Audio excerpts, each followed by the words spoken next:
Saudara-saudariku yang terkasih, selamat pagi.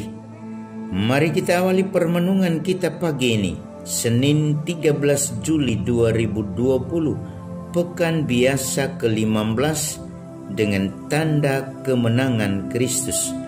Dalam nama Bapa dan Putra dan Roh Kudus. Amin. Tema renungan kita pagi ini adalah antara damai dan pedang.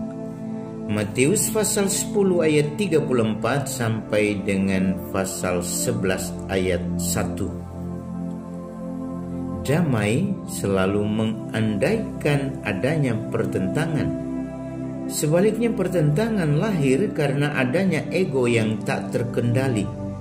Ego yang tak terkendali mengantar orang pada pemahaman hidup yang sempit karena terkurung dalam sangkar kepentingan diri, keluarga, dan kelompoknya. Yesus hari ini membuat kita bingung.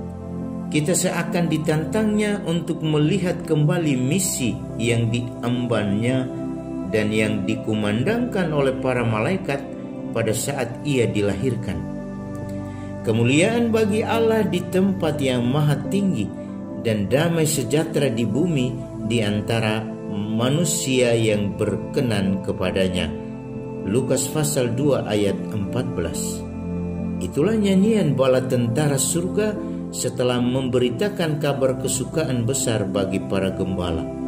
Lukas pasal 2 ayat 10. Bukankah ini merupakan warta tentang lahirnya seorang raja damai?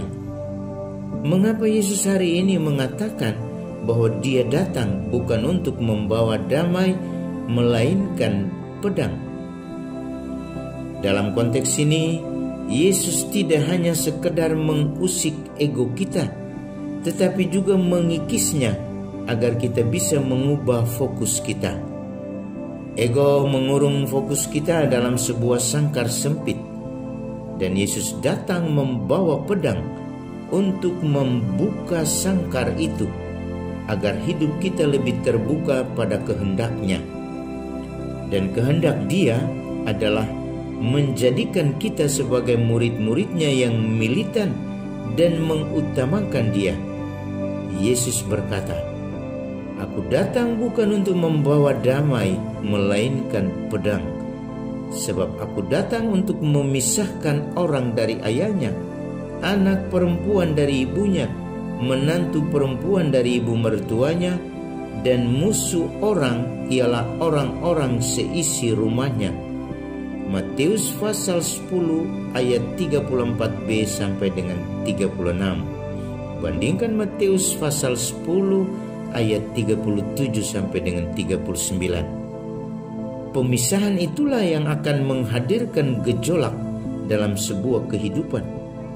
Namun gejolak itu membuka jalan bagi sebuah perubahan, yakni perubahan cara pandang yang tadinya mengutamakan kasih yang egoistik, yakni hanya untuk diri, keluarga, dan kelompok sendiri, kini berubah, yakni mengutamakan kasih yang holistik, yang terbuka pada semua orang. Karena kasih selalu bermakna inklusif universal, bukan eksklusif egoistik. Kita bercermin pada Sang Sabda yang mengatakan, "Jangan kamu menyangka aku datang untuk membawa damai di atas bumi. Aku datang bukan untuk membawa damai, melainkan pedang." Matius pasal 10 ayat 34.